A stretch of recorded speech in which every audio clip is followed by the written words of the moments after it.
Hey, it's your girl KV back with another review for Love After Lockup, Season 5, Episode 49, High Risk Lies.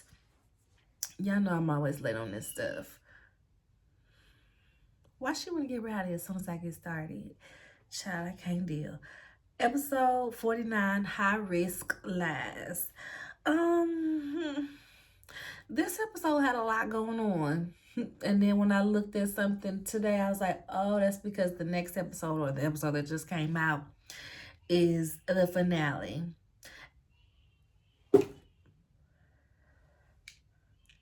They are so aggy. I hope y'all can't hear it. Maybe y'all can't hear it. Pray y'all can't hear it. 3-year-olds be cutting the food, boy, don't they? Let's start with Kim and Joey. Every time I look at Kim, I just want to say, girl, get up, girl, get up, girl, get up, girl, get up. Because she just be such an unnecessary fool. Like, it's one thing to live in Delulu land, but in their situation, he is showing you everything up front. So it's past delusional. It's past delusional. And people use that word very loosely these days. I was in my book club meeting last week, and this girl was talking about how, like, she feels like she's delusional because, I walk up to a man and be like, oh, you look like you're going to be my husband, da-da-da. I said, that's not delusional. That's shooting your shot. This is delusional. Kim, with this positive drug test that Joey done got, Joey tried, he gave this much of an effort to try to get a job. As soon as one job told him no because he has a record, he completely gave up. The fact that she really gives him the money that she gives him and access to this vehicle and stuff, it is insane. So they left off with him popping positive for coke when she drug tested him. She's like, well, if it's coke, where's the energy? Where's the energy if it's coke? This doesn't make any sense. And I'm just like, she's exhausting. So when he comes back the next day, he has another drug test, right? And he's like, sometimes they be faulty, so I got another one. Here's this. Peas and pops negative. Well, test negative for everything. He went to the smoke shop right quick, sis. He went to the smoke shop, got one of them little 24-hour cleaners and 12 hours, not 24 hours, but like them little 6 hours or instant cleaners, and he went on and tested negative for you. She's like, well, coke stays in your system. I've read where it only stays in your system for 3 days. So, when did you do it? And da-da-da-da. And he gets into a deep explanation. Well, everybody is different. And some people will test to this and some people do it. I know some people it take, months to get THC out their system and da-da-da-da. And she's like, so when did you do it? And he's like, what? Huh? What are you even talking about? You're not even listening to me. I said, yeah, Kim, that's what it sounded like. It's given, he did it. He dry snitched on himself. She's over here crying. Next thing we see them, she's crying because he's gonna miss the kids' birthday. He's gonna miss my birthday.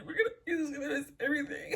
He's gonna miss everything. And we see her dropping him off somewhere, and we find out that he has to go to rehab because he had three positive drug tests with his PO for THC. She said he went to, the little novelty store and got the Delta 8, this, the new stuff that they pushing around as far as THC goes, and he did that and it showed up in his system.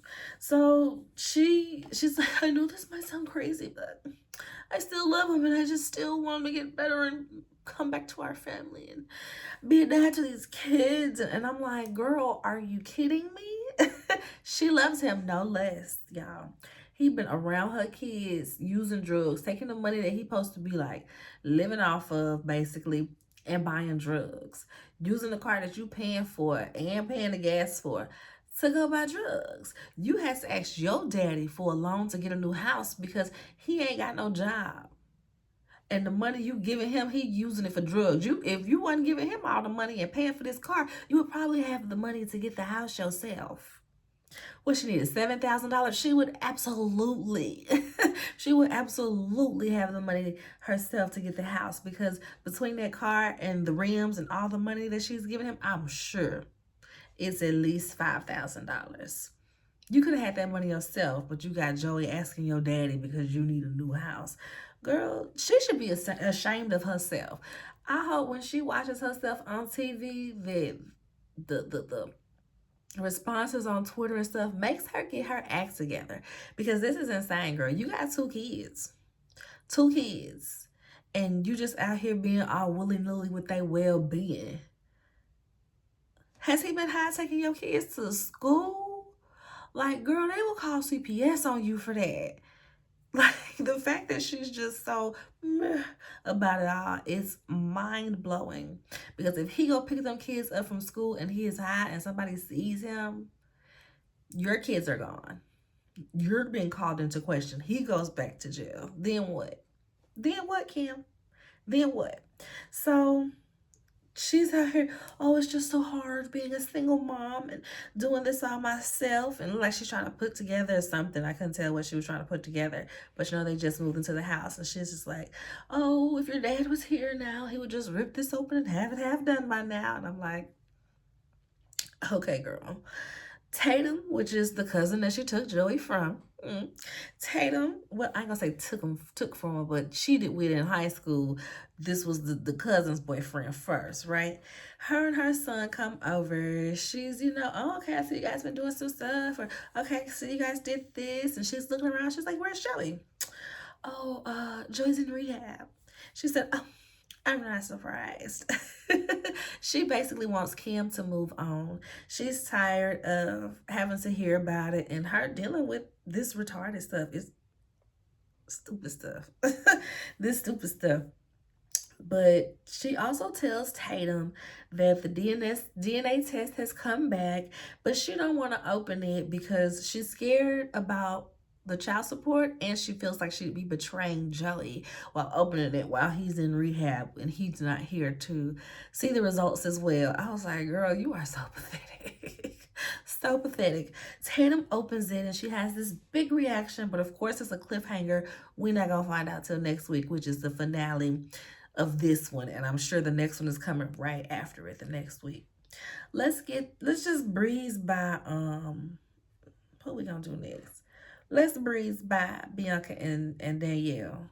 They can be real quick. Her friend is there. The friend is confused and she mad because her friend ain't got no ring yet. You proposed to her when you was in jail. She supposed to have a ring on her finger, but she's trying to get pregnant, and so she's confused. Like, you mad that he done gave you a ring. You threatening to break up, but you not using no type of birth control.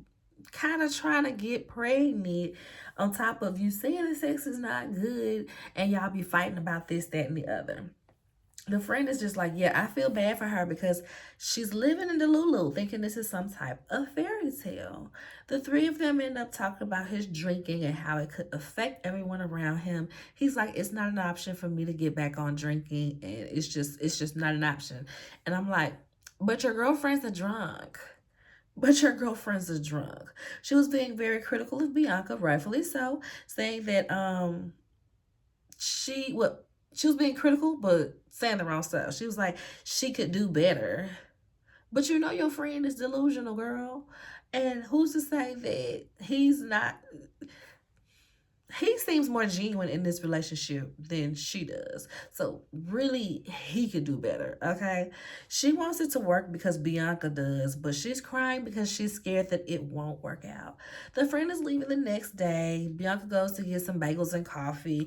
And so the friend, what's her name? Haley and Daniel end up talking about, oh, we just feel like you love bombed her. And he agrees, like, I kind of did, but I didn't try to. It's just I was in jail and I was feeling all these emotions. I was trapped in this cell, and she's one of the few people I can talk to. Like, of course, I was all loving and emotional, but he's not using her for her money.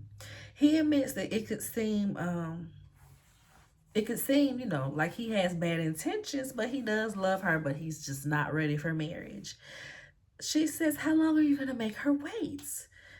she's going to continue to invest in this relationship even if she's unhappy. He's like, well, why would she do that? What kind of sense does that make? Like I said, he seems like he has more genuine intentions than Bianca. The way he was in that intimacy class, and even just the way he seems genuine. He's not yelling and fussing. She's the one always making a stink about every single thing under the sun.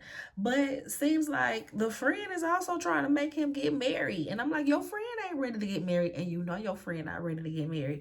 So why even try to help her force this situation along? But she does say that, she glad that Daniel is more logical than Bianca. She glad somebody in the relationship got a little bit of sense, y'all. Justine and Michael. They've had a bunch of different appointments. She says she had been to the doctor already that month 10 times because this is a high-risk pregnancy. She's at the appointment and the doctor tells her that the baby is small and it's concerning. They are going to need to take the baby sooner than later because there are risks of death on both ends, the baby or her. And I think they were planning this C-section for 40 weeks, but she's 38 weeks, and they're like, you need to come in Monday. We can schedule it as early as Monday. They asked, we taking these tubes out? Because you don't need to be having no bad babies. She agrees, yes, we need to take these tubes out after the C-section. And everybody's in agreement there. He tells her that she needs to call her mama. My mama's here. You're having this high-risk pregnancy. Your mama should be here. She should know about this too. She don't really want to call her mama, but she does anyway. She doesn't tell her mama that she's pregnant. She just said, it's an emergency and I need you to come out here ASAP. The mom is just like, girl, what? I got my own life. I'm at work. I can't just drop everything and come out there because you say it's an emergency. She's like, but it's an emergency. She's like, girl, I'll call you when I get off. It's not funny, but it's like, this was the crazy conversation.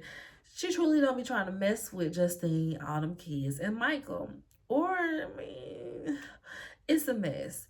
She said this has been like this since she was little. Her mama has always found a way to be mean or mess up her pregnancy, make her unhappy. She said the first time she was pregnant, she was 17, and the mom wouldn't allow the father in the delivery room. I ain't gonna lie. My first thought was he a grown man? Was he like 20 and you was 17 getting pregnant by him? And that's why your mama was like, this what we not finna do? She said the second time she was pregnant, her mama wouldn't come because the dad was there. And she made him leave for her to come.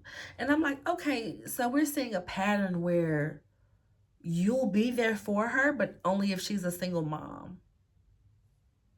What kind of sense does that make? How about you just be there as a present grandmother? Like, why can you only be there for me if the man not in my life? No matter how you feel about these men, that shouldn't matter.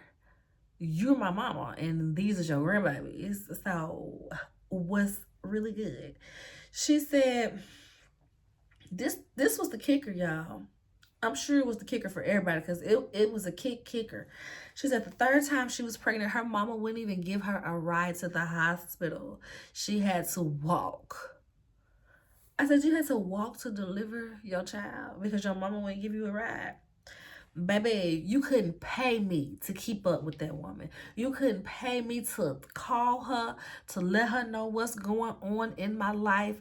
Baby, we could be at a family reunion. That would be a ghost to me. Absolute dust. I don't care if you did bring me in this world. If you made me walk to the hospital to give birth, I don't care if the hospital across the street, it could be 0.2 miles. But if you would make me walk opposed to giving me a ride, you're dead to me.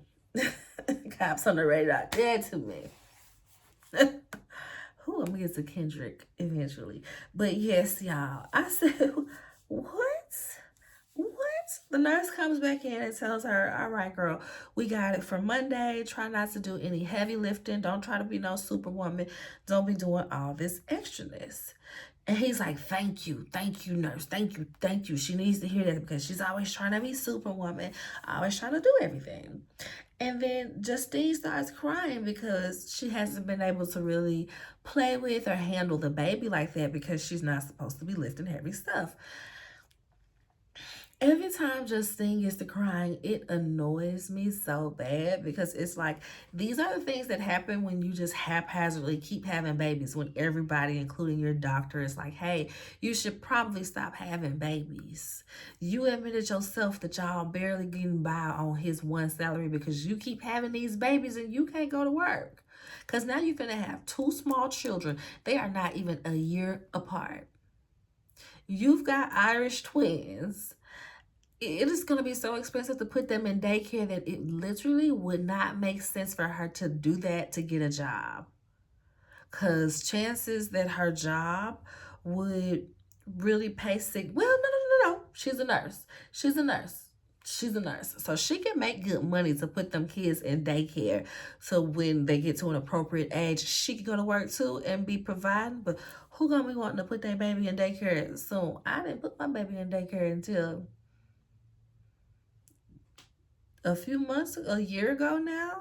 And now it ain't even daycare, it's preschool daycare. So I get it. People don't be trying to put their child up in daycare and stuff. So who's to say when she gonna plan to go back to work? It could be 3 to 5 years. Okay. But the way that they edited this was so messy. But it still just shows you how Justine, she does not have a grip on reality for real, for real. So she goes from, like I said, you can tell it's editing because she goes from crying about not being able to pick up Manhattan and not being able to play with her baby to saying, okay, but we have to have her birthday party. So we're gonna have to have her birthday party early and we're gonna have to do this. And now she's gonna be stressing herself out trying to rush and have the baby's birthday party. Mind you, Manhattan is turning 1. And I'm like, girl, you can have that baby's party 2 weeks down the line and that baby won't know the difference. You can celebrate that baby whenever, but right now you need to be focused on this. So it's probably Thursday when they in this appointment. You having a C-section, emergency C-section Monday, and you trying to have a rush birthday party on Saturday for an infant. She be getting on my nerve. She be getting on my nerve.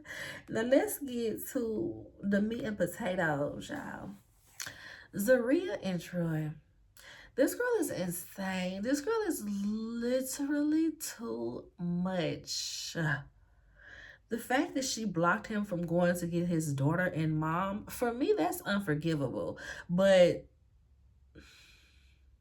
and I hate to say this because I don't know these people, but it's giving Troy, you didn't fight hard enough to go get your child. Like, don't you got a little bit of money in your pockets? Every time we see you, you smoking a blunt. You ain't have enough money to go get an Uber. You didn't even have to leave and go get them. You could have sent them an Uber and had the Uber bring them to community day. So don't say you ain't had no money for it, because every time we see you, you blowing it down.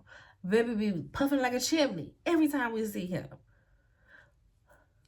You couldn't send an Uber to go get them and bring them to community day. You had to sit there and beg Zaria and try to plead with Zaria, knowing that she's irrational and crazy.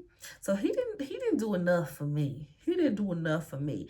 And my thing is, what if Yana decide that she not gonna let her child come down there again because you basically left her stranded at the daggone train station? Because me, you had to come down here to see her. Prove to me that you can come see her 1 or 2 times wherever we live. And then after that, cool, you can take her on with you. But I would not be sending my child back out there. I wouldn't. But back to Zaria, just selfish, foolish, belligerent. She's apologizing for doing this on his first community day. And he's like, yeah, and our first anniversary with me being free. She basically blames it on the pressures of work community day. He gets through the day, but he's got anxiety about having to talk to Yana about what happened. Next thing we see her getting ready to go with him. She just invites herself to the conversation that he's gonna go have with Yana. And I'm like, you're everybody's trigger, my boo. Why do you feel like you need to be there? She claims that she needs to make sure that he stays calm so that he doesn't risk, her trying to take custody away from him and stuff like that. Again, you're the trigger for everyone. You prevented him from going to get his daughter. You're the problem, Zaria. You absolutely do not need to be there. Yeah, Yana came in on some whack energy, but being human, what do you expect from her? This is the first time she see you after you begged her to let your daughter come down there for community day, only to leave her stranded at the train station. Yeah, my energy gonna be real messed up because you know your baby probably went home crying, wondering why her daddy didn't come get her, and she had to deal with it, not you. So yeah, being human, my energy would have been a little stank too. And then you got to have the nerve to have your wife sitting up here with you. Baby, no. No. But like I said, she blames it on community. She when she's talking to him before this, she blames everything on community day. Oh, I was stressed about community day. But she does let us know that they had 50 kids to sign up so they'll be able to carry out the program and apply for these grants that they need. So back at the park where they're going to talk to Yana, like I said, this was doomed from the start because Zaria ain't have no business being there. Zaria could have been in the car. Zaria could have been in the car, even if she did want to come. She really could have stayed at home, but Zaria wants to be there to make sure that Yana ain't trying to push up on him or make, any type of pass. It's like, girl, sit down somewhere.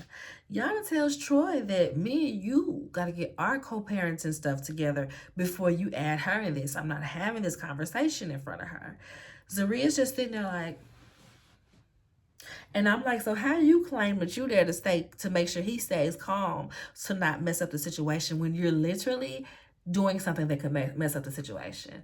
This is about you just wanting control of the situation. It has nothing to do with you making sure that he stays calm, because if that's what it was about, when she said that, you should have been like, all right, respect, I'm gonna go 2-3 tables over just to make sure I don't get too loud, or I'm gonna go to the car that's right there and just keep an eye on the situation. Just make sure y'all don't start yelling too crazy, getting all rowdy. No, Zaria sat there like, I ain't going nowhere. You're there for yourself, Zaria. So they're not trying to hear her trying to dismiss Zaria. He's like, well, where's my daughter? She's like, you're not going to see my daughter until you apologize to her. He's like, well, how am I apologize to her if she ain't here? Is she in the car? And he starts storming off to the car to look for her. Yana gonna tell Zaria, this is when you need to go control your husband. Baby, Yana would have had some words to me. You don't want me here, remember? You don't want me here, remember? Like, girl, Z, like, he grown, like, he can do what he want. That's your baby daddy. Yana in her confessional, like, I just don't respect her. She went from one inmate to the next inmate and da. And I'm like, Yana is a bit petty about it, but this is my child. This is my child. This is my child. So I don't know how I feel either way about her. I get her saying that me and you ain't got our co-parenting together, so to have a conversation with a third party who probably gonna start fussing and yelling, trying to yell at me or whatever in the mix, that ain't necessarily what I'm trying to do either. But Troy definitely needs to understand that you leaving my baby stranded at the daggone train station is a problem, okay? Next, we got Tini and Rob. They ain't got too much going on. Rob at home with the kids. They outside eating. He asked them about how they feel about him making up with his mom. He want his mom around. He miss his mama. And I get it. That's your mama. I just don't get why you invited her to that house. Okay? He invited her over even though he know it would be a bad idea because Tini don't know about this. But he's involving the kids. He lets them know what's going on. He wants their approval, and they come in and everything. They're there. Tini is at work. This is her first day as a paralegal. She's looking at the cameras and she sees his mama and she's just like, oh, this is not gonna work for me. The mom comes in, she hugs the kids and tells them sorry, and they going on upstairs. The kids like looking out the window, mama not gonna like this. Baby, them looking out their window, looking at everything going on, had me weak. But it's Rob, his brother, and his mama. They sitting there talking about what happened. And the mama is like, she put her hands on me first. Rob is insisting that Tini would never But we see that she absolutely did, sir. You need to go run the cameras back or something. So now his mama screaming and banging on the table and doing the absolute most. I ain't that crazy. I ain't that crazy. She put her hands on me first. I ain't that crazy. She absolutely did, but we cannot tell that you're not that crazy because that's crazy that you're giving right now. The kids upstairs like, Mama ain't gonna like this. The little boy said, it's always something. It's always something.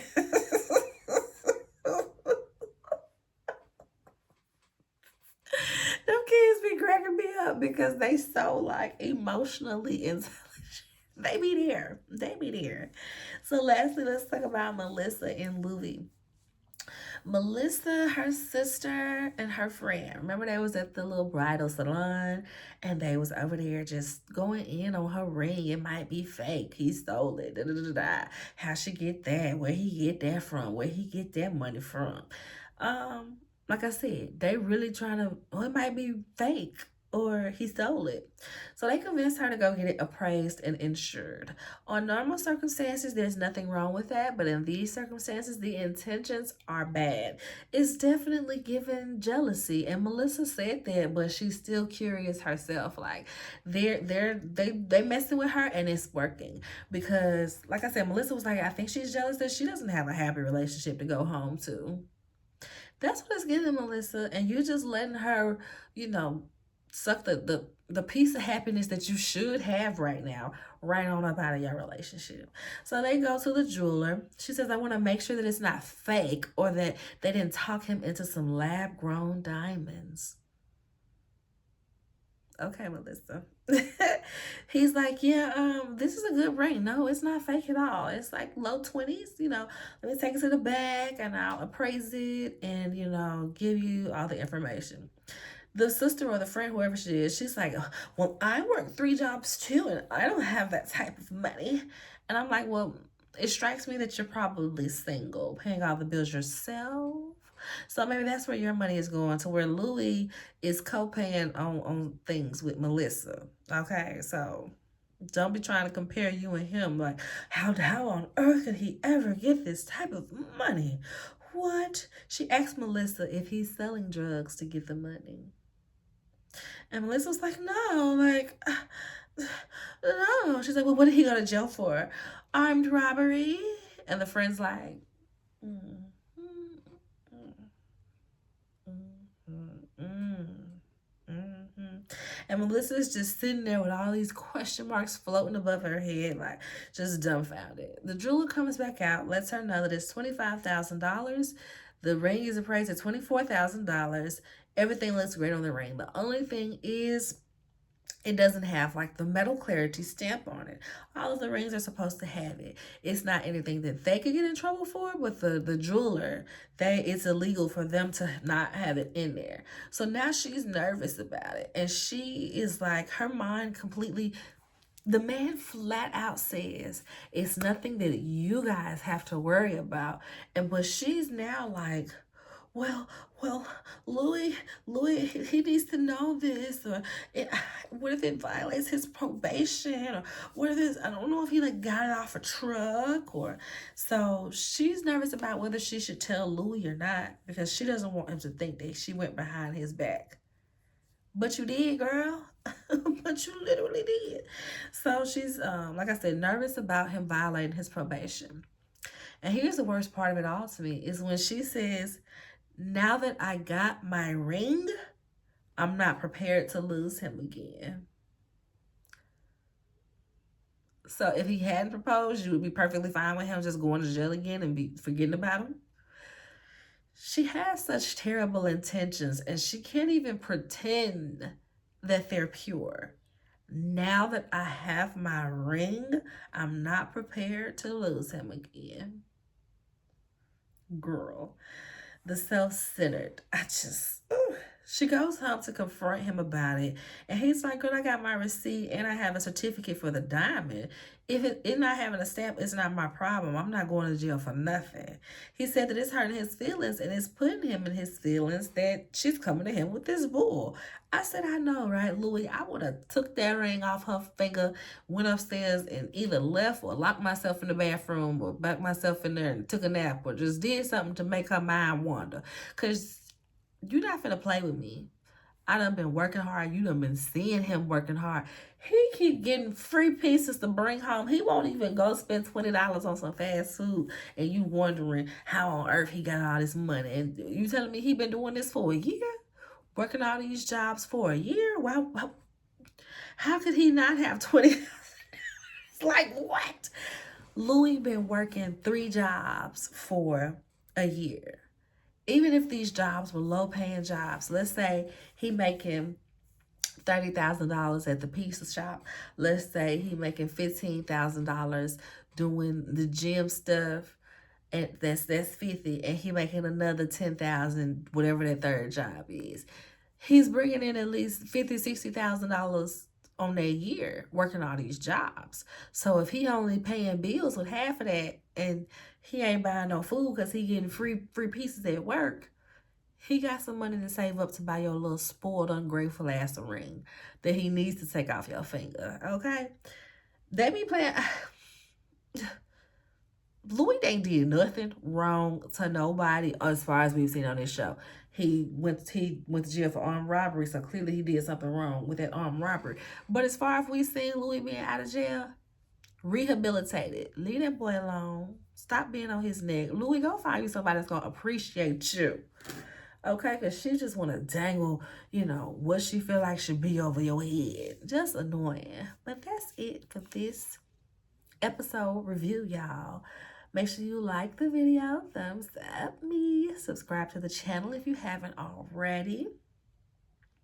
Yeah, y'all. All that good stuff. Comment. That's the one.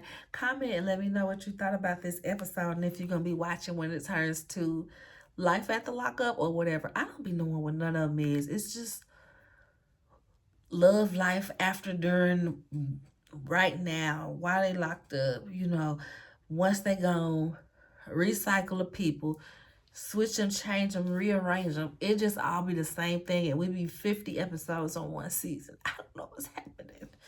All right, y'all. That's it. Bye.